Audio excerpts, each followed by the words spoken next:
హిందువులు ఒకటే కాదు, క్రైస్తవులు ఒకటే కాదు, మహమ్మదీయులు ఒకటే కాదు, మానవ జాతి మొత్తం ఆలోచించాలి.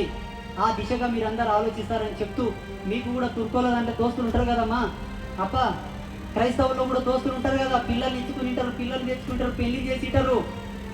చెప్పురి బండ కూడా జాగిరిపో స్వామి వచ్చింటే బక్కి ఉండే స్వల్పగా చెప్పిండు. కనిపించని దేవుని గురించి కొట్లాడ రాదంట, కనిపించే మనుషుల కోసం మనం బతకాలంట. మతం అనేది మానవ మనుగడకు ఒక సోపానమైనటువంటి దివ్య మార్గం, అదంతవరకే తప్ప మనలో శిచ్చులు పెట్టేదే ఉండకూడదంట.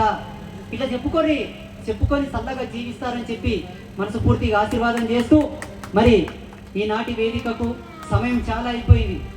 దాంట్లో నా తప్పైతే లేదండి, ఐఎమ్ సో సారీ, నా తప్పైతే ఏమీ లేదు, మళ్ళీ నన్ను తప్పర్థం చేసుకునేరు. మరొకసారి గట్టిగా భారత్ మాతా కీ జై, భారత్ మాతా కీ జై, భారత్